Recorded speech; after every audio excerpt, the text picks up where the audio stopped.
Hawkeyes News Now Sports has your all-access pass to all things Hawkeyes. This is Eye on the Hawks. Actually had a grandson in the house, so got up, had a couple scrambled eggs, 2 scrambled eggs, and nothing too dramatic, just kind of killed time.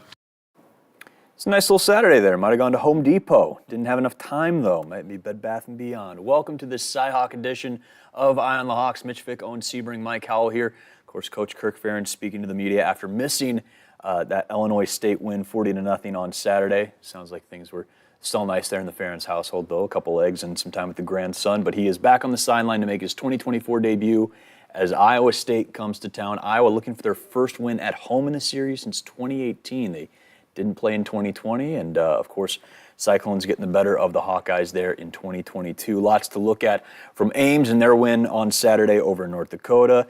But we continue to look at this Iowa offense. Maybe one of the big talking points of college football is that Iowa is scoring points, getting yards, and still feeling like there were some missed opportunities there in the first half, which if you check Twitter in the first half, you certainly heard a lot about those missed opportunities. Yeah, as we talked about on our podcast the other day, just a duality of the fan situation with Boo Birds coming out for Cade McNamara on his first drive, and then as he's running off the field, folks are chanting, Heisman, Heisman.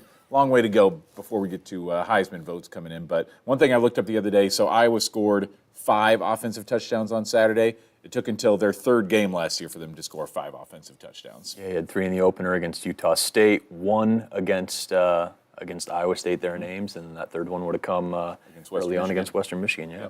Yeah, the vibes are just different too. It seems like just with they were comfortable wins too.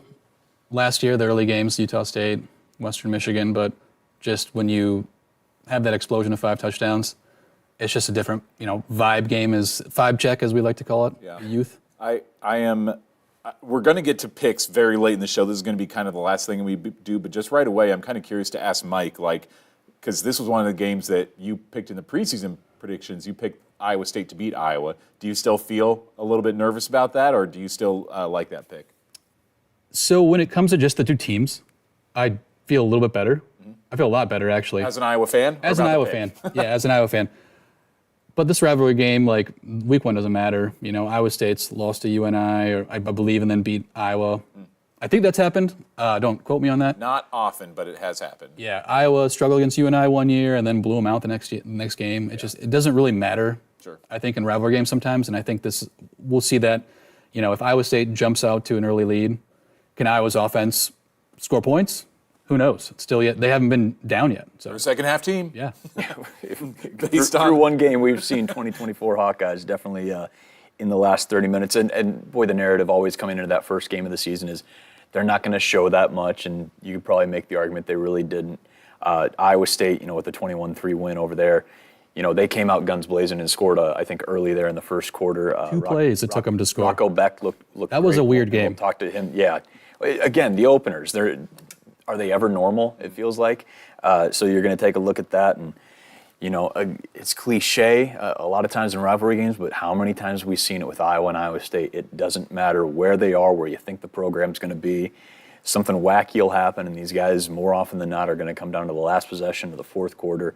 It is always going to be tough and competitive, and Kirk Ferentz and Matt Campbell have certainly continued that tradition of really close Cy-Hawk games for the most part. A couple lumps early in Campbell's tenure, but of course he's taken the Cy-Hawk home there in his tenure as well. So lots to keep an eye on. But let's hear from Cade McNamara as we get going out there. This will be a tougher test, certainly, maybe against not an FCS opponent, but a Big 12 opponent, a team that some folks think could really make some noise there in the Big 12. Cade, he's stating the obvious. You watched the first half too. Some plays were left out there on Saturday. Yeah, I think, we definitely left some plays out there. And, for me, I felt like I definitely, left some plays out there in the first half. But I think, kind of like what I said after the game was, we're not really too worried about the 40 points. We're just worried about, how can we play our best every single week. And, I think, as us being in the first game situation, with the offense, obviously, and everything, we're just looking to get better every single week. When you watch the film of Saturday, what kind of stood out as you watch it? I think what stood out to me was, just kind of the obvious, a tale of 2 halves. I think, for us to really deal with some adversity, in the first half and for us to stick together. And, we really stayed pretty calm at halftime. Even, we were talking to some of the defensive guys at halftime, they're shutting them out. And even some of those guys were encouraging as well. I remember me and Jay Luke talked a little bit at halftime. And, he was just making sure that, hey, we're going to be okay. And I was like, yeah, man, we're okay, but we got to go out there and get after it this second half. But I was just, I think overall it's just, really, that was just the biggest difference.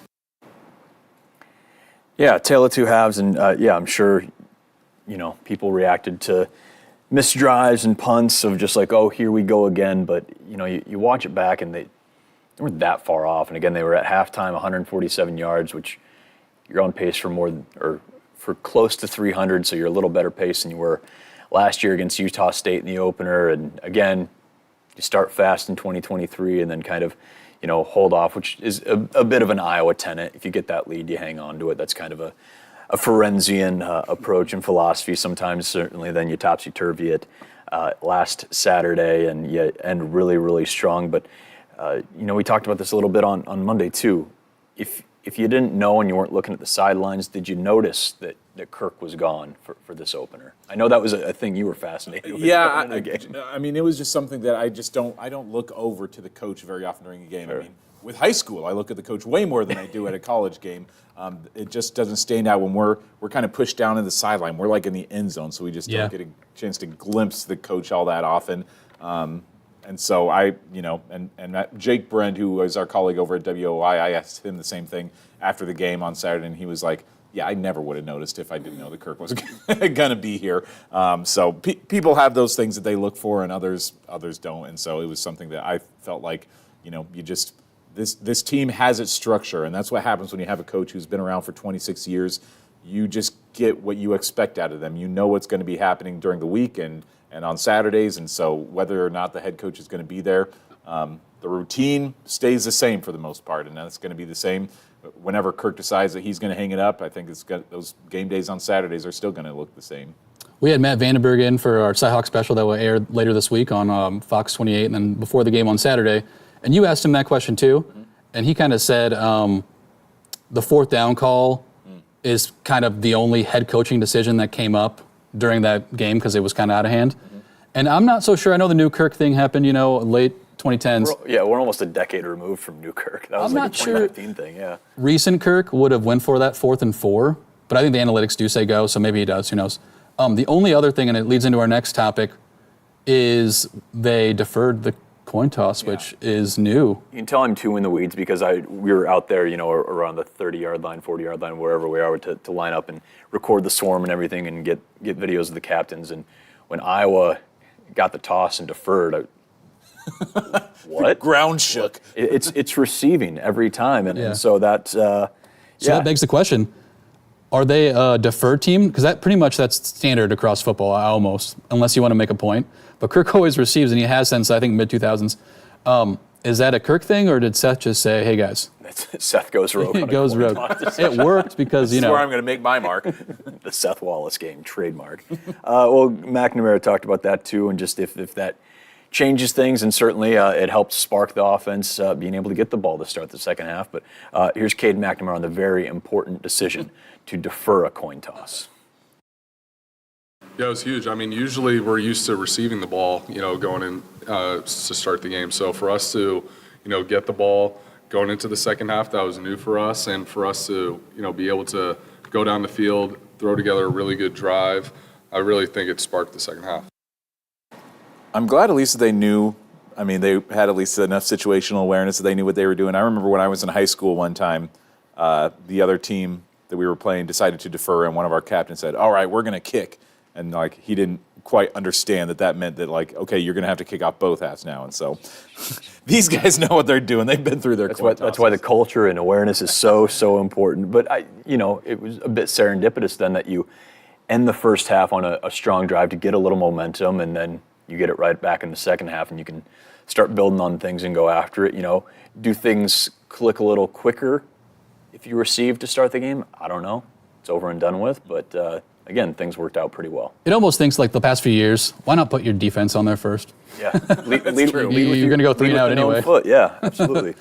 Well, certainly Iowa State's offense, even if you only look at 21 points, Rocco Becht and these receivers certainly looking great there. Rocco going 20 for 26 against the Fighting Hawks, 267, 2 scores, as we alluded to. One of those coming in the second play of the game. Sounds a lot like 2023 in Iowa City against Utah State. But you see that week one offense, 353 yards total, 90th best in the country. Certainly no Iowa Hawkeye offense. Passing yards, though, 267, a hair better than Cade's 251.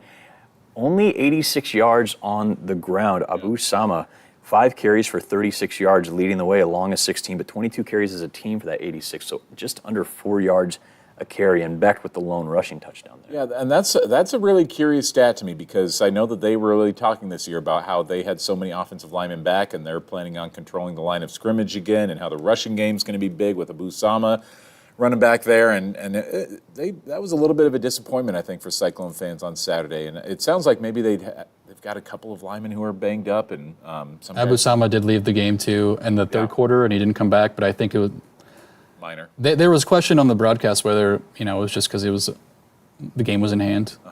But that's a place where Iowa State has traditionally had some struggles. Is the offensive line? Outside of the Troy Davis years, that's something where Iowa has always kind of owned Iowa State as the line of scrimmage, and so that'll be a curious one. If Iowa's defensive line that looks so good against Illinois State can still get that same kind of penetration into the backfield. But again, go ahead. Oh, we'll get into it later, the time of possession and whatnot. But this was kind of a weird game because North Dakota, they kind of controlled the clock, but never really were a threat to score. So then at the end of the day, Iowa State scored in 2 plays. It was their quarterback and their 2 receivers, Jalen Knoll and Jaden Higgins, are really good. And if they can have time to dink and dunk down or take big shots, I don't know how many big shots they'll take against this Iowa defense. Step in competition, good defensive backfield, good linebackers, especially in coverage. Will probably be a little bit more improved in that area too. Pass rush does look a little better, at least in the first 4 guys too. So we'll see if they'll be able to take deep shots, but they're still very dangerous through the air. And so they scored in 2 plays. North Dakota had these long drives in the first half. And then at the end of the game, it was like, once they scored that 3rd touchdown, it was like, well, no need to run it up. It reminded me a lot of, I forget if it was the 2018 season that they played Drake in December. Do you guys remember that? Yeah. When they played them at the end of the year? And it was kind of the same thing where it's like, Drake looked like the better team for a lot of the game, but Iowa State got a lead, and they were just like, we don't care if it gets down to a 7-point game. As long as we're in the lead, we're still not going to show anything. And so they were just happy to let their foot off the gas, and that kind of looked the same to me as on Saturday against North Dakota. 133 yards passing for Illinois State against this Iowa defense on Saturday, 119 coming from their starter, Tommy Rittenhouse. 14 other yards just kind of coming in cleanup duty or things that weren't too impactful, but they did hit that 37-yarder. Xavier Lloyd had a catch against John Nestor, so when they did take a deep shot, Illinois State made them pay. And certainly, again, you said Jalen Knoll, Jaden Higgins, 2 really good receivers, and Rocco Becht.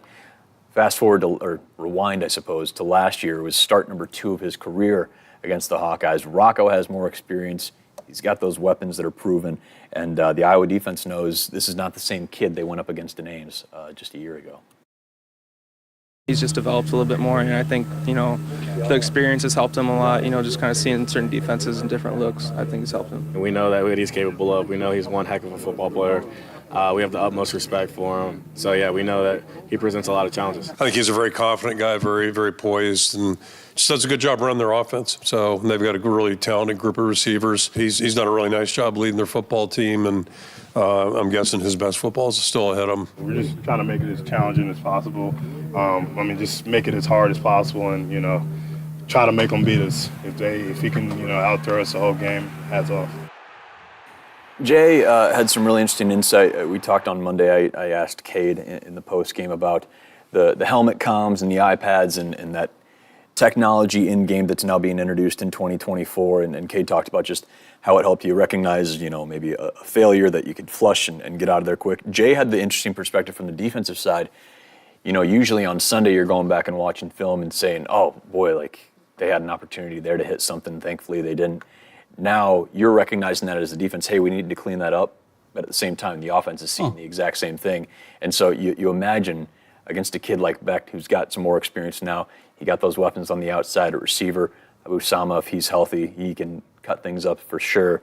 That all of a sudden, this offense that's young and explosive, they've got that instant feedback too. And can they find some cracks in the Iowa defense in that kind of live analysis and figuring things out as the game goes on? Certainly going to be. That's really interesting because you've heard a lot on broadcasts about the quarterback, but you haven't really heard much about the defense, and that's interesting insight. I missed that from the interviews that you guys did from Jay. Yeah, I posted that on Twitter. If you guys just search my name and Jay Higgins, he a really interesting insight because he did agree. Like, yeah, it's great to have the feedback, but he referred to it as a blessing and a curse. That, yeah, you've got all that information, but so's that offense. And I think anybody who watches, it's tough for the offense can adjust on the fly and make the defense be a little more reactive, a lot more than the other way around. So it'll be interesting certainly with a team that's rolling in that can be explosive. I was going to play this video that if Iowa fans didn't watch the Iowa State game last year, this is the very first offensive snap that Rocco Beck took a deep shot. And I do think, double coverage, it might have been picked off against a team like Iowa. Yeah, but if Jamari's back there, Jamari and Xavier and those guys, yeah. But the way Noel caught that ball was just insane. If it wasn't a SportsCenter top 10 play. Van der Zee-esque. Yeah, it would have been. But here's some of the explosive plays they had, and they were kind of few and far between. They do have an explosive play, score a touchdown. North Dakota would have the ball for 15 minutes, and then Iowa State would just go and score. So sure. Another reason why, if you're just listening to the audio version of this, Iowa's News Now YouTube channel, when we go live with these at 1 o'clock on Mondays and Wednesdays, you get all the video highlights that we've shot from Jack Trice or Kinnick or wherever we may be. So it's always a good incentive to tune into these live streams and watch what we're doing there. ISU, though, one of the good news items coming on the Iowa side was that you're going to get guys back this week, not because of injury, but because of suspensions. You're going to have Caleb Brown back. Caleb Johnson should be there for a full game rather than just the second half there. Sounds like Seth Anderson will be out. Sounds like he's dealing with something that's not as bad as they thought initially, but he will be out for the Cyhawk game. On the other end, they got out of the game against Illinois State injury clean, it sounds like. Totally. Can't say that, though, for Ames. Maybe a really big loss there in Caleb Bacon, who made so many headlines for NIL deal stuff along with some other guys certainly early last year, and then showed off his play as well. But that's could be a couple of losses that are just huge for the Cyclones. Caleb Bacon was expected to come back, maybe even push for an All-American honor. He's such a good linebacker there. Will McLaughlin is out, kid out of Harlan, Iowa. Somebody who came in and was playing significant minutes as a freshman for the Cyclones. So them missing those guys, that is a really big deal for them. And that was something, too, that we asked Matt Vandenberg about for our special that's going to air this weekend. And just kind of asking, do you really exploit those misses when they're gone, or do you still treat them like it's still the best guy out there? And he said, I think he gave one of his classic yes and no answers. Yeah, love those. He gave a lot of them, but he kind of said that you do still treat it like that guy is still the best guy out there, but at the same time you kind of know, like, all right, this guy's whoever is behind Caleb Bacon is not as good as Caleb Bacon is. And Caleb Bacon in that middle linebacker spot in their defense, he's kind of like directing traffic. Yes. He's their Jay Higgins, yeah. He was saying, too, like with their 3-3-5 defense, they run a lot of times, which they might switch up with Iowa if they go more like 2 tight ends personnel. We'll see. He's the one, there's 3 down linemen and someone else is going to rush, and it's kind of a surprise. And that linebacker is in charge of, making sure they know what's going on and who's rushing, being that 4th rusher on a normal play. And a new guy in, I'm sure he's getting a lot of reps this week, but it's just going to be different, and especially with, how they played on Saturday. Again, the one thing I was curious about, because I thought this Iowa State defense would be pretty salty if they maybe play like a base defense all the game, but North Dakota was rushing like 4 or 5 yards a pop, which is a little concerning. So if you're Iowa, maybe you're licking your chops and you're thinking like, you can do that. They certainly didn't last year. They had a few big runs and were able to run a little bit, but they weren't able to get that 4 or 5 yard a carry. So that will be interesting to see if this Iowa State defense, maybe held something out of the playbook back for Iowa and surprised them a little bit. Yeah, North Dakota, 42 rushes for 174 yards, just over 4 yards a carry, 5 different ball carriers there for the Fighting Hawks against Iowa State. 72 plays in all, one more than Iowa ran. Iowa State's offense only had 48 plays. See right there, time of possession massively in favor of North Dakota, almost 38 minutes. And boy, if you're Iowa, you'd like to see that. I think Iowa was pushing 35 minutes time of possession. Yeah.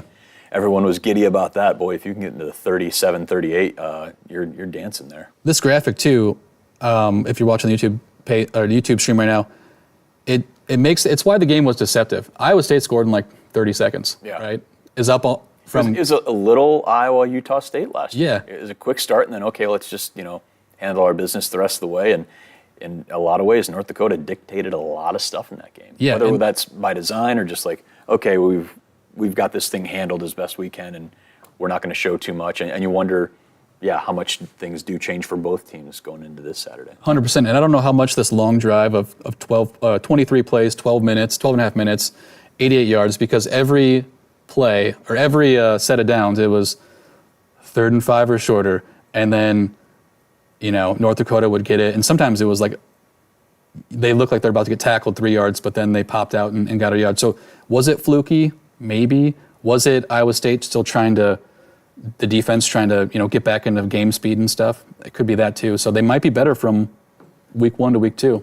I'll take any 23-play fluke drive Yeah. you can get. That's pretty impressive. Of course, Hawkeye fans will probably remember the 22-play one from Michigan State in 2015. It's great if it's happening for you. It is real tough to swallow if it's happening to you. How many plays was the 99-yard drive from the Cy-Hawk game a couple years ago? 21.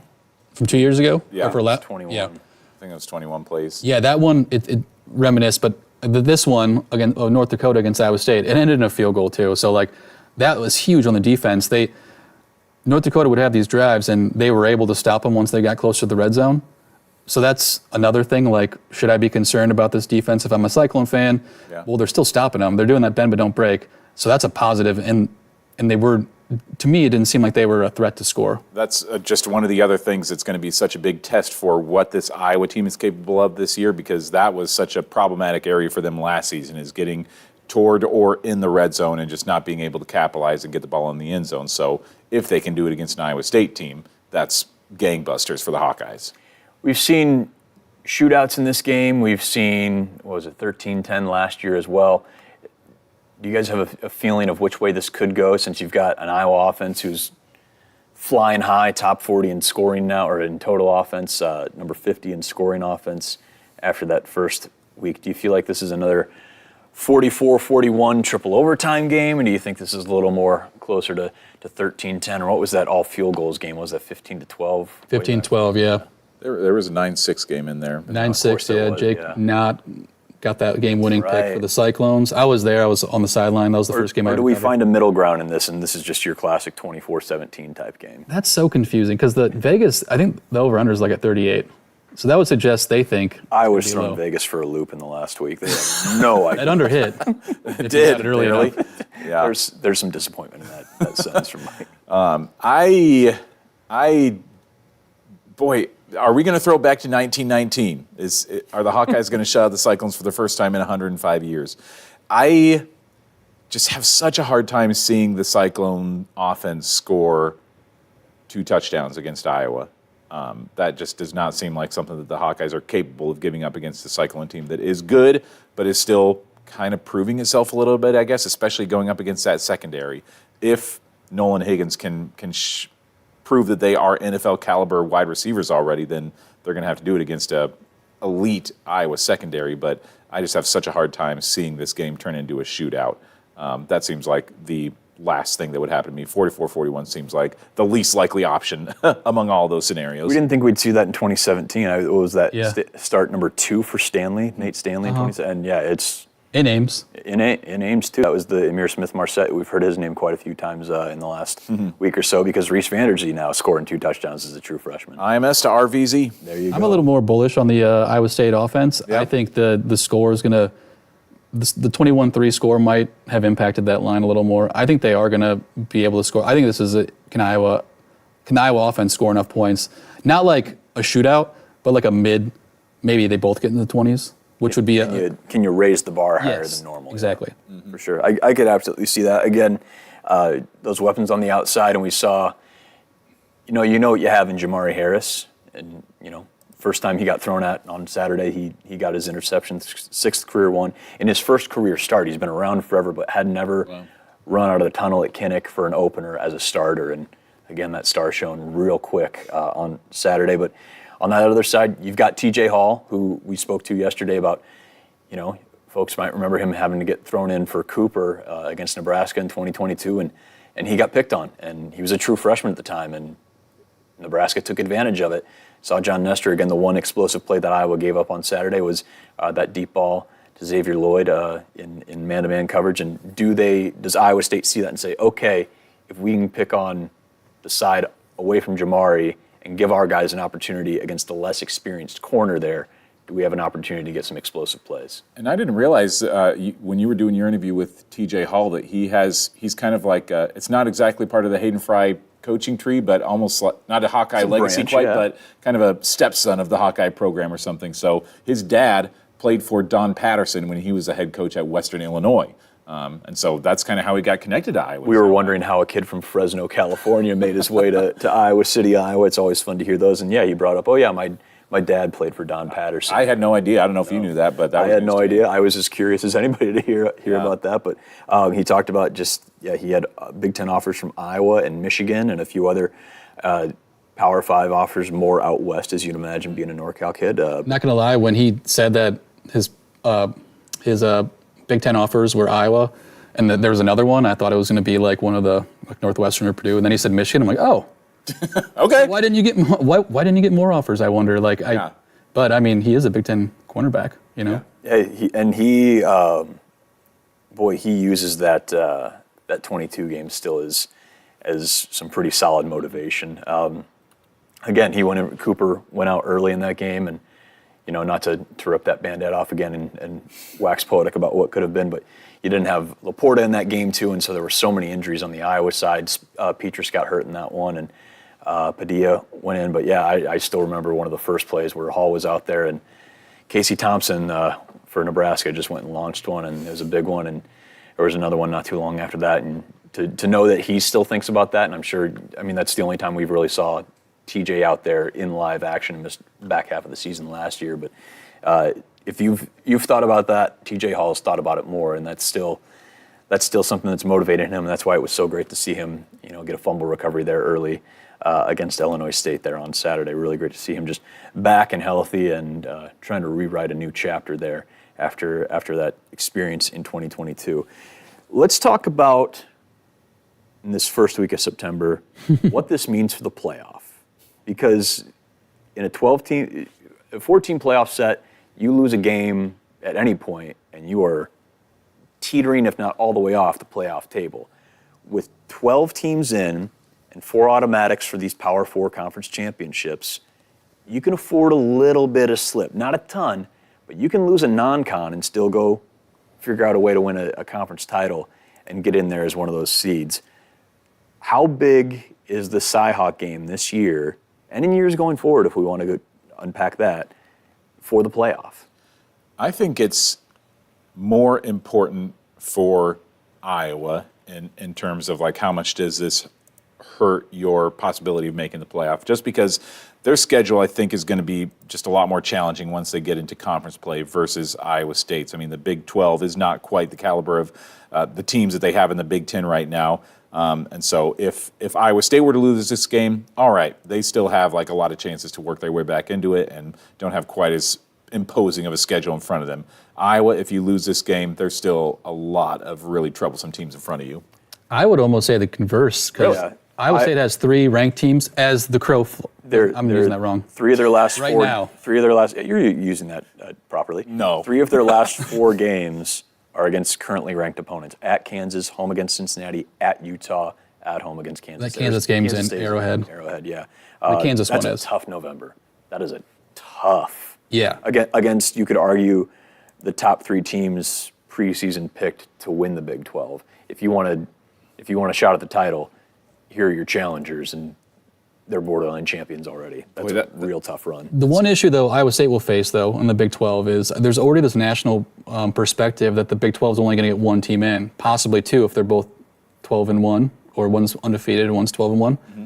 So a 10-2 Iowa could get in, but I don't think a 10-2 Iowa State, just because of the perspective, even if they deserve it. I think Utah and Kansas State are pretty good ball clubs. So that could hurt them on that end. Yeah. Yeah, and that's exactly it. Is that they Yeah. just there's just a lot less wiggle room for them. I mean, when Iowa still has to go at Ohio State, host a team that was playing in the national championship not all that long ago, still playing Wisconsin. Nebraska could be ranked at the end of the year too. So, the back end of the Iowa schedule I think is tougher than it looks right now. Sure. Against Maryland and at home against Nebraska, who I think will be better. But only one currently ranked team. I think Washington's ranked in the coaches poll, but not in the AP poll. Yeah. Ohio State's the only ranked team right now. They're number 2. Again, not necessarily. This actually did surprise me. I hadn't seen this, but over the weekend, the Big Ten only had one team lose. That was Minnesota. You know how many Big 12 teams lost? 4 or 5. Only 2. Oh, wow. Houston and West Virginia were the only Big 12 teams. And West that lost Virginia already, played so. Penn State, who's right up there. They're running for the Big Ten. Who did Houston play? Houston lost. They lost a bad one. Also, I'm still getting used to the fact that Houston's a Big 12. They lost to 27-7 to UNLV. Not a Rebels. quality loss. I hate to break I do think, the loser of this game is going to have a really hard time making a playoff push if both teams win like 10 or 11 games. Yeah. That's still the marker to get in the playoff, I think. Yeah. We'll find out in the next few years what it really is. But I think both of these teams, their ceilings are that high. So I think it is a playoff, eliminator.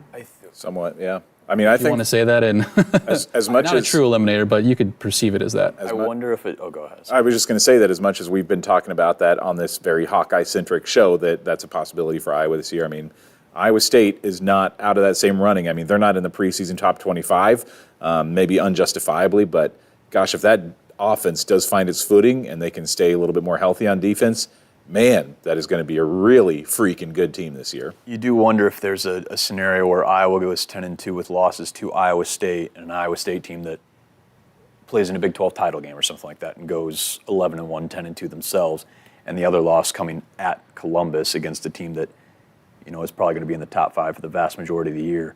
Does a 10-2 Iowa team with 2 quality losses, so to speak, do they get one of those at-large bids? It depends on, where are the good wins then? Is Wisconsin ranked or are they 6-6? Is Nebraska ranked or are they 7-5? Yeah. That would be big for them because it'd be their first bowl game in 6 years or 7 years. Yeah. But it's not a quality win in the eyes of the committee. So that's where if you lose this game, if you're Iowa, and Iowa State does play in a Big 12 title game, it could be a quality win notch in your belt if you win it.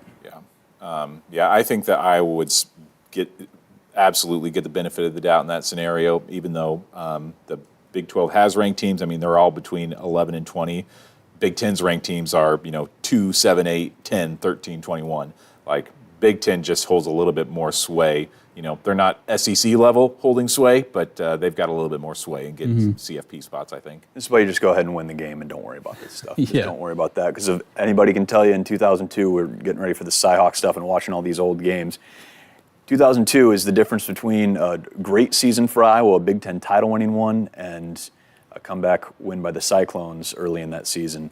Maybe you get a shot at something a little bit bigger than that. So, Or you get to be like Auburn and UCF and just claim a national title. hey, Because I think run the table. What are they going to do? Yeah. As Case and Furick so often says in this studio here. I wonder if a What are they gonna 13 do? or 12-0 Iowa team, this is conversation for another day, do they go to the Rose Bowl in that scenario, or do they still go to the Orange Bowl? Oh, in 02? Yeah.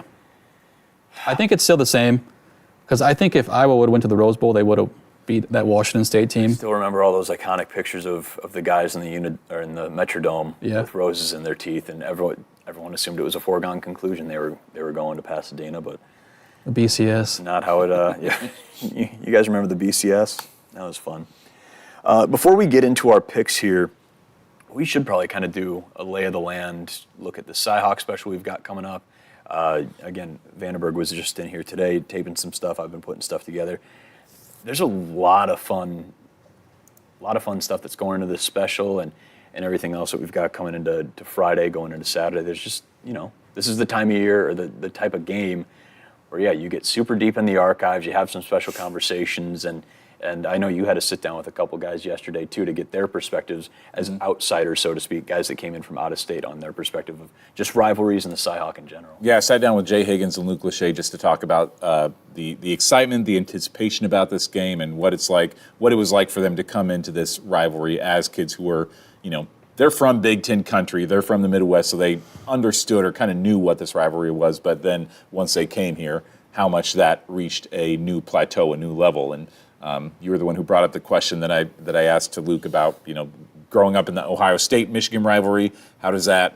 I mean, I told him, I'm like, this is not Ohio State-Michigan, so I'm not going to pretend like it is. But in what ways does it kind of compare? And he said that his dad has given him some advice a little bit along the way, just about how to approach these type of games and what it's like going into a rivalry week like this. And boy, it makes you think how much fun it would be if Iowa was at late November or something like that. If this was a they were 1 year game late in the season, yeah. I think it was September 11th. Yeah. All the sports were shut down, but they played around Thanksgiving. It's one of my uncles is a huge Cyclone fan, so we were watching it, and I think that was during the 5-year McCarney run. So not a good time, but no, a special should be.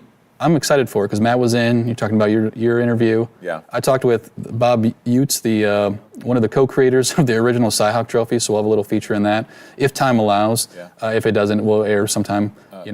I like Curtis Vader put together a little piece with some little clips from previous Hawkeye games while this year's Hawkeye and Cyclone players are talking about the rivalry itself, and there's some fun little nuggets from previous games and some post-game interviews that back in the day when they could do post-game interviews down on the field, some Cyclones they were talking to, and it's a fun look back at some of the games of bygone years. And I just always love hearing from Dan McCarney. He's just one of my favorite guys to hear from in this world because he's got such a interesting, unique connection to Iowa City and this rivalry in that he coached at Iowa, he coached at Wisconsin, and he coached at Iowa State. He's just got a glimpse of every possible angle of both the Cy-Hawk rivalry and the Outland Trophy. Yeah, so we told you earlier in the week that he was part of that Fry Fest panel on Friday, remembering Hayden Fry, and he was, if you wanted to pick a star of the show, it was him, because he just, again, he knows everything about both sides of the rivalry. He spent time at Wisconsin, too, when Barry Alvarez went up there. He was his DC. He just has so many stories for so many years, and he was, an assistant for Urban down in Florida during the Tebow years. So he has just seen so much football. And in the middle, gosh, I forgot about that. So many stories, and then he ends his coaching career in Denton, where Hayden came from back in '79, coaching the Mean Green. But after that panel, I talked to him on the side for a few minutes just about his memories of the Cy-Hawk game. He never played in a Cy-Hawk game. He's been a part of so many different facets of it, but he unfortunately was on the roster during that half-century hiatus where they didn't play at all, and so certainly he got his time as a coach, and it is still an emotional rivalry for him. Talking to him about that win in '98 to snap that long win streak by Iowa, he has to beat his mentor to do it, beat his alma mater to do it, and you would have thought he just played that game this past Saturday because it was emotional for him, and pointed out to me he has not been to a Cy-Hawk game since his last one in 2006 and doesn't think he ever will, just because he's torn by those two sides, and it's fascinating to hear him speak about how close he was to being a Cyclone back in the day when Johnny Majors was recruiting him, and it's a fantastic conversation. You'll get a snippet of it in the special, and we'll share all of it on YouTube. But yeah, you're right. It's just when Dan speaks, shut up and listen. You might learn something. Yeah, that's such an interesting aspect and such a wild story. Just so he hasn't watched a Cy-Hok game since. Assuming we're taking him at his word. He watches on TV, but he will not be in person. Okay. He can't. He just said it's too tough. And yeah. He was part of 25 games as a coach. Wow. And 12 as a head coach at Iowa State, 13 as a GA and an assistant in Iowa City. He's 15-10 lifetime in the Cy-Hawk game. He said had never done the math, and somebody told him the other day, and he lit up with that. Nice to have a 600 win percentage in the Cy-Hawk game. And such a heart in both programs, too. I mean, I don't imagine that he's probably all that torn when it's Iowa and Wisconsin. He's probably still a Hawkeye when that happens. I think he's probably bleeding black and gold there. But with Rex Bielemo still was, too, with the tattoo. Having played at Iowa State, having coached under Hayden Fry, but then having gone over and been such a special part of Iowa State history. I mean, Iowa State fans love this guy. I mean, he was such a big part of rebuilding that program from, just a piece of crap program in the 90s to being a team that, with Sinek Kowalski there that, nearly knocked off Florida State and was competing for bowl games. And, he's a special part of just the history of Iowa, the state of Iowa football in general. Big part of 3 big rebuilds, too, because he was here when Hayden got here. He was already on the staff, and then Hayden kept him on.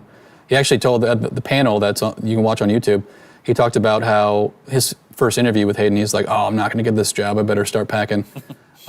He talked to you and about how Wisconsin was 1-10 when Barry showed up, and they went 10-1. Yeah, Really? I mean, and then Iowa State. People forget when Wisconsin was not a great team, but he talked about getting recruited to Iowa State, and he says he was that close to going to Iowa State because at the time in the early 70s, Iowa State was a heck of a lot better than Iowa. But he was convinced by, I forget the name of the assistant coach, that as an Iowa City native, you will never regret running out of that home tunnel into your home stadium. And that, he said that was more or less what flipped him from going to play for Coach Majors in Ames to staying in Iowa City. And certainly he made his way to Ames eventually. But yeah, he's a fantastic conversation. Vandenberg, again, he's as good an analyst as you're ever going to find.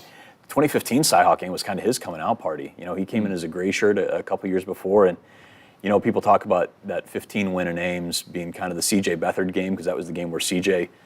let loose and had those big scrambles and had a couple great throws. But boy, Vandenberg, especially that 3rd and long where C.J. is in his own end zone and just drops one in the bucket to Vandenberg. That was the big one where, okay, this kid from Dakota seems to be a factor here in 15.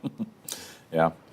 McCarney had some nice turnarounds in North Texas, too. I mean, just looking back at their history a little bit, he came in and took over a team that hadn't won more than 3 games in a year in like 5 years, and then he eventually took them to a bowl-winning season in 2013. Last thing I'll mention about Dan, during that panel you moderated, one of the coolest stories, and I posted it on our Twitter page, so you can scroll back and watch that, is how he recruited Reggie Roby to Iowa. Yeah, he was in that. One. And he was just waiting for pins and needles. This is a punter, by the way, in like 1980 or 1981. This is pre-punting is winning. Yeah. And he's even said, like, if I don't land this guy, because Reggie was narrowed it between Iowa and Wisconsin, he's like, I better be looking for a new job.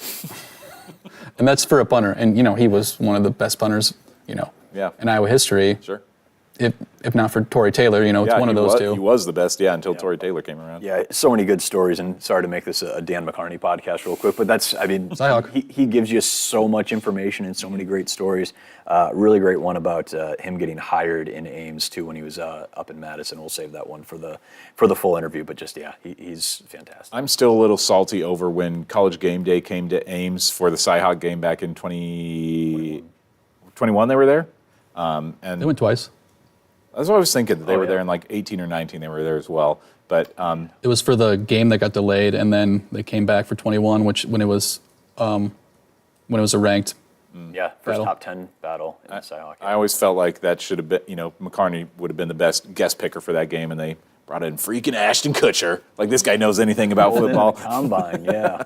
Rolled in the combine that you can find there in the Kinnick parking lot. That was quite the sight. But again, plenty of stuff coming up. Again, Friday at 6:30 on Fox 28, the Cy-Hawk special airs, and then 1:30 on Saturday on CBS 2, leading right into CBS Sports coverage. The first Iowa home game on CBS since number 1 versus number 2 in 1985. And of course, that was one of the most legendary Hawkeye wins, Hayden Fry wins in history. But we turn our attention from the past to the future. Coming up on Saturday, there are some really fun games in the Big Ten and around the country, one with a little Iowa tie. I guess it is a Big Ten game now because Southern Cal isn't in there, and what a win for them the other night against LSU. But let's start our pick'ems. Again, Mike and I are both 2-3, I believe, correct? Yep. Owen leading the pack at 3-2 after 1 week. Let's start with, I think what you can safely say is the game of the week in college football in week 2. Number 3 Texas goes to Ann Arbor, take on number 10 Michigan. They are a 7.5-point favorite, are the Longhorns. That is a big noon kickoff on Fox 28 at 11 a.m. In terms of just looking at week 1 results, I think that Texas had a little bit more of an impressive opening week win against Colorado State, beating them 52-0. Michigan beat Fresno State 30-10. I don't know. Quinn Ewers could be leading something special over there at Texas, so I'm going to say. So Texas is a 7.5-point favorite, right? I'm always bad at reading what betting lines mean. Yep. So minus 7.5 means they're 7.5-point favorites. That's a tricky line for me. So I guess I'll take Michigan to beat the spread, but I think Texas would be my favorite to win the game. Not tricky for me. I think that Fresno's score was very deceptive. They scored a pick 6 in the second half when I was watching it. I don't think this Michigan team is anywhere close to where they were last year. Their offensive line doesn't look as good, and they don't have a quarterback. I don't think Orji is very good. Their defensive line is pretty salty, and their defense as a whole is decent, but I think Texas is just on that level. I think they win by 2 or 3 scores. Yeah, Joel Klatt's going to be on the call for this game for Big Noon. I always talk about his podcast because it's one of my favorites. He just knows his stuff. He compared this Michigan team to 2015's Michigan team, which was quarterbacked by Jake Rudock. Okay. And that was one of the early Harbaugh teams that, Yeah. That's the team that lost on he has trouble with the snap against Michigan State. Jalen Watts-Jackson, the hero, dislocated a hip to be the savior for the Spartans. But a team that figured out quarterback eventually. Rudock threw 3 picks in that opener against Utah that year and then went on to just be fantastic until Caden JJ came around. Jake Rudock was the best quarterback that Harbaugh had in Ann Arbor. And so he drew a parallel to that team kind of being this one of a team that's figuring itself out, a little bit of rebuilding, but the fingerprints are there, so to speak. I mean, you don't have J.J. McCarthy. You don't have Blake Corum. You've lost a lot of the other guys, too. I think Michigan can cover this. I think just because Big House is going to be raucous, not that Texas hasn't walked into raucous scenarios in their past, but this is the game that Michigan has to prove, okay, you lost a bunch of guys. You lost your head coach from last year. Who are you this year? And that's they keep saying everything's the same for the most part. Sherron Brown's there, and he's the coach, or Sherron Moore. I think this is a put-up or shut-up game. Even if they don't win it, I think they can keep within a touchdown, even though, again, we talk about don't judge everything you see in week one. Mm-hmm. Fresno's not picked at the top of their conference, but that's like a tough football team, and you've got 2 guys making their collegiate debuts out there in Orji and Warren. I think Michigan can get things together and play their style in their home stadium, and I think they can keep it close within 1 score. Whether they win or not, I don't know, but I think they can send a message of, hey, we might not be top-tier championship level, but we're going to give you a tough time anytime. That's fair. I do think Texas is, though, in my opinion, top tier. That's why I think they can edge this one out, but it should be a decent game. Can I sidetrack us for about 60 seconds? Go ahead. I watched the Connor Stallions documentary last week, and one line that I found interesting in there was that somebody towards the beginning, might have been Nicole Auerbach, I forget who it was that said it, but somebody said the line that Michigan is the most historic team in college football. And I said, is that true that they're like unquestionably the most historic? I would disagree. It depends on where you're from and what you've been following, but I mean they're the winningest program, I think. They hang their hat on the fact that they have the most wins. But I'm like, most wins doesn't necessarily mean. I mean, in terms of like the most historic, I guess I would say that they're up there, top 5 maybe, but it's like Notre Dame you consider in there, or like Oklahoma or USC. I mean, I feel like there's a lot of programs that could also make that claim. There's maybe not one, but for somebody to just make the statement they are the most historic seems outrageous to me. I'm sure there are parameters in which you can measure and say, yeah, they've done this and that. I think it's probably regional and where you're from and what you're paying attention to. They're on the short list, though. Yeah. I would think just because they've got the history, they've got the trophies, they've got the tradition. Got one more national title than Notre Dame, 12-11. Right? Yeah, I just looked it up. So they were tied last year. All right, well, that put them over the top. There you go. All right. Alabama might be pushing them another 25 years. Yeah. From the team in Ann Arbor to the team in East Lansing, which hits the road. Michigan State 9.5-point dogs going to College Park to take on Brian Ferentz and the Maryland Terrapins at the 2:30 kick on BTN. This is a tricky game. Yeah, we talked before the season about like who's actually the worst team in the Big Ten. Michigan State, after the way they struggled against Florida Atlantic, boy, maybe they're going to make a push for that role this year.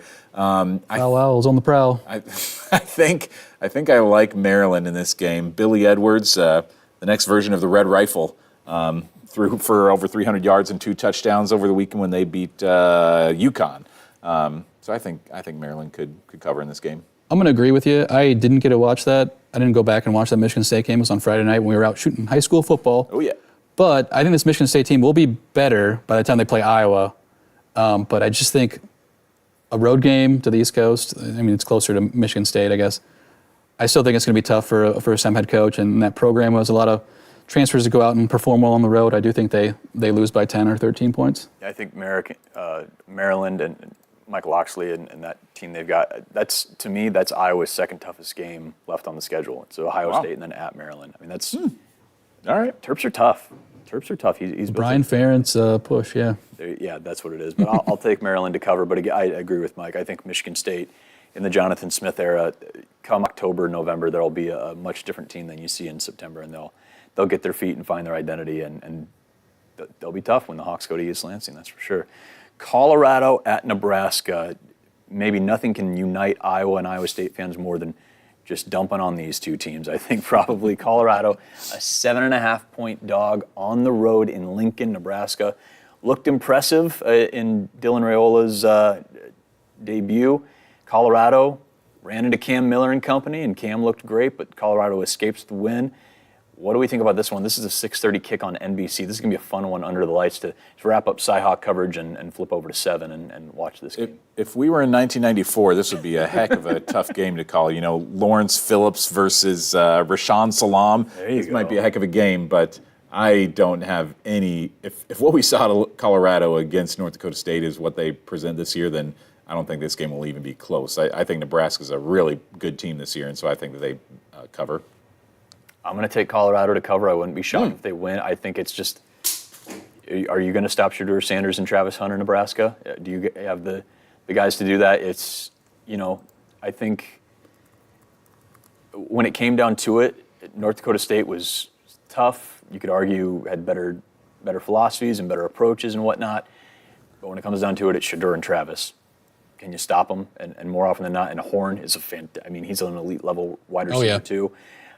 This is going to come down to, even if Raiola gets his and the rest of the Husker offense gets theirs, can you keep pace with Colorado? And it will be a test for Colorado's offensive line that we heard was going to be better and was going to protect Shedeur better after he got sacked 52 times last year. Still looks a little shaky. Can you figure it out in Lincoln when the chips are on the table? I think it's going to be a really fun game. Even if Colorado doesn't win, again, same as Michigan and Texas, I think they can keep it within a score. Yeah, I was just about to say that I'm interested to see if this O-line will play a little bit better in week 2. Man, if the Buffs had a tight end, that offense would be just like, and a better offensive line, it'd be perfect. I think it's going to be close. I wouldn't be surprised if Nebraska won, like you said, going away, but I really think it's going to be a one-score game. Really? And I just don't know who's going to win. I think either way, Hawkeye fans will be happy to make fun of the loser. All right, we'll go out to the West Coast because USC, again, coming off that huge win in Vegas against LSU Monday night. Or that was a Sunday night game, wasn't it? Sunday, yep. Night, yeah. Florida State lost on Monday. Things are blurring together. Against Spencer Petras and Utah State. Utah State won against Robert Morris in their opener, but Spencer did leave with an ankle injury. Didn't sound like it was anything serious. Hopefully he can be out there. Bryson Barnes, the transfer from Utah, finished that game. But Spencer went 10 of 15. Threw picks on back-to-back throws at one point, but also had a touchdown pass. Other than that, he still looked pretty darn good in his debut with the Aggies. They are 28.5-point dogs, though, to the Trojans in Los Angeles. If you can hear clicking over our mics right now, there are studio lights that are on that are trying really hard to turn off. Imagine doing a newscast with those going on. That's a thing that's been done for a little while here. But do we think Spencer and company or whoever may roll out for the Aggies there if Barnes is the starter, can they keep pace with a USC team that reminded you all this talk about Oregon and Ohio State, Miller Moss and company, and those receivers, and that improved defense? Trojans still have something to say in the Big Ten coming up, too. That's a 10 p.m. kick on BTN on Saturday. Thank you to at the Ag Ship. They put out Utah State's depth chart for this week. Spencer Petras is listed as a starter right now, says he's day-to-day, so we might see him line up. Nevertheless, I think I like USC in this game. I think that this USC team, and maybe this year or next year, draws a lot of parallels to the beginning of the Pete Carroll era, because Pete Carroll took over a team that in the 90s was not much of a factor in college football at USC, and then he took them over and turned them into one of the best teams in college football history with Reggie Bush and Matt Leinart and all the draft picks they had on those teams. Lincoln Riley could be on the precipice of something else where if he has the chance to turn around this USC team, and so I think USC could win by a lot. I think so too. Watching that USC LSU game, that was fun. Yeah, it was fun, and I thought it'd be more high scoring. But this USC team, who couldn't tackle last year, can actually tackle, and that's in week 1. I don't know if you just needed a new defensive coordinator, but I was impressed by the defense and what they were able to do. And Miller Moss looks pretty darn good too. And Branch looks like a freak. So I think they'll win this one going away. And I'm not concerned about the big spread. More impressive to you in week one, Iowa's offense or USC's defense? That's a good shout. I'm going to say Iowa's offense because I watch them more, but USC's defense was very, unless LSU is not as good as I think on offense as they are, that was like one of the most impressive things I've seen in a while.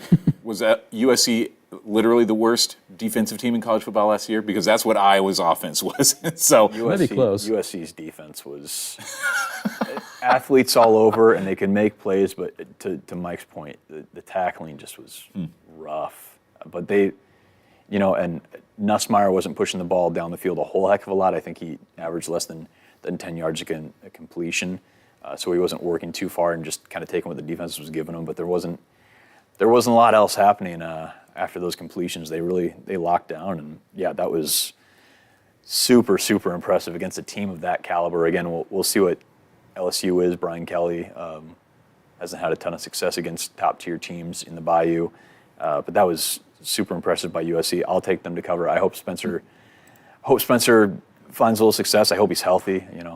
He's been too banged up the last couple of years and missing games in 21 and then getting knocked out in the closer in 22. But I guess, did he miss games in 21? I'm convoluting. Yeah, they almost blur together. I don't think so. He got hurt against Purdue, though. Yeah, did Padilla start against He did against Minnesota Northwestern. and Minnesota? He started in that game? Yes, because he threw the touchdown to Keegan Johnson. Keegan Johnson and Charlie Jones. Was that 21? Yeah, that was 21. Yeah, there you go. USC last year in defense, total defense, 121st in the nation. So about Close. Yeah, not quite there. Not bad, but it ain't good. So finally, Iowa and Iowa State. This is now a 2.5-point game. I think this opened up at 3. Iowa State, the road dog by just 2.5 at home against the newly promoted 21st ranked team in the country in the Iowa Hawkeyes. 2:30 kick on CBS 2. Again, we've got the pregame, we've got the postgame. Postgame's gonna be super fun in lieu of our normal 6 o'clock Saturday newscast. Owen and Curtis will go meet down there getting us live reports. I've got some ideas for logistics too on the new post-game setup. For those that, this is a little inside baseball here. If you did used to cover in any capacity Hawkeye post-games, they're now using that side room again instead of bringing everybody to the podium. Got that side room there where you can kind of go around and talk to guys in scrums. I've got some ideas on how we can handle that. That's for off camera. We'll have to have a logistics meeting tomorrow. We can do that. And but again, we'll figure out what to do at the post game here. But what do we think about this latest installment of the Cy-Hawk game? Iowa, again, looking for their first home win in it since 2018. Can they get it done? Was week one a fluke offensively? Is Iowa State going to have success with their weapons? What do we think happens Saturday afternoon in Iowa City? I think Iowa just had the more impressive season opener, and that's kind of my determining factor here is that the defense still looks so outstanding. The offense looks like they can string some drives together now. Iowa State slightly underwhelming in week one, and it just seems like, boy, every year we just look at Iowa State, and I love Matt Campbell, and he's done such a good job there, but it seems like every year we keep thinking like maybe they're going to get over the hump and be a top 15 team, and they never quite get there. So I just have to think that Iowa's going to win. I could see them winning by 7 to 10 points in this game. Yeah, I think Iowa definitely outperformed Iowa State in week one. I think Iowa looks like the better team. I really wish the spread was bigger so I could just mask this under just saying like, oh, I think the spread's too big. I don't like, this is just a little bit about me, I don't like publicly betting or saying I was going to win this game. Had me fooled. So I am taking, I like betting, but not on Iowa. I'm going to just take Iowa State and say it's a fluky rivalry game. Huh. And just because I don't want to jinx the Hawks. All right, there he is. That's just who I am as a fan. And you still got some leeway there. Iowa could still win by 1 or 2. Yeah, this scenario. Would it shock you if this was 14-16? Iowa gets 3 field goals and a touchdown, and Iowa State gets the 2 touchdowns. It would not shock me. Having said that, I will take Iowa minus 2.5. Again, I think they looked more impressive. We talked. One of the big talking points doing player interviews yesterday, just between the media, was, boy, if you're Iowa State's linebacking core, losing Caleb and being banged up there. What an opportunity for those tight ends for Iowa. And we just talked to Abdul Hodge on Zoom today. He was the assistant available and, talked about Zach Ortworth. I asked him about Zach, and a guy who's only got 2 career catches, but he says he feels like a 1 out there with with Lachey and Ostrenga. And this could be a big game for the tight ends. We were happy to see the wide receiver production. I don't know if, is Reese going to score 2 touchdowns a game? No, probably not. But I think this could be a big game for Luke again. What a year if he does. Hey, we'll take it. And again, with an offensive line, Caleb Johnson is available for the whole game. How often did we see Le'Shawn have a bit of a quiet game for a couple games and then explode onto the scene for another time? Jazz Patterson should be available this week as well, coach's decision. Obviously, he had that huge run of names last year. I think Iowa goes back to a little trench warfare, so to speak. Not that Cade's not going to have his throws because he looked fantastic, but I think Iowa wins and covers the spread. And who knows who's going to be the hero in this one, but I think the Cy-Hawk Trophy does stay in Iowa City. I'm also 1-8 in bets on the college football season, so maybe factor in that. If I bet Iowa, it wouldn't surprise me if I lost. If I lost every bet every pick that I had in this little pick'em, it wouldn't surprise me if I went 0-5 this week. We're going to start a spreadsheet too of Mike's betting, and we'll start analyzing that. That might be more entertaining than us just picking 5 games. But thanks as always to everybody who continues to tune in, whether you're listening on the podcast side or, again, get on the YouTube channel and watch this stuff. Super, super fun. We put a lot of the player interviews from Tuesday up there. We put kind of extended conversations. Again, like I said, the full conversation I had with Coach McCarney will be up there. We'll do about half of it for the Cy-Hawk special coming up on Friday. But that YouTube channel, Iowa's News Now, that's where we've got all of our coverage, especially over the last year, of really any extended conversation, any sit down. I imagine you'll probably put your full conversation with Luke and Jay up there. I think you talked to them for about 20 Yeah, I think it's already. There you go. Yeah, see? Drafted. Not already. It will be there tonight. It's in a draft. I gotta dress it up, the title and everything. There you go.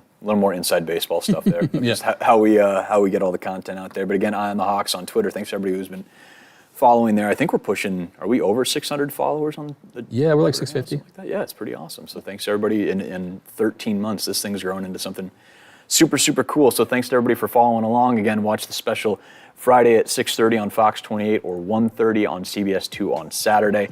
We will be back here Monday to break down everything from the Cy-Hawk game and maybe even take a little bit of a peek ahead to that final non-conference matchup against Troy. For Mike and Owen, I'm Mitch. See you on Monday and maybe on Saturday as well on Eye on the Hawks.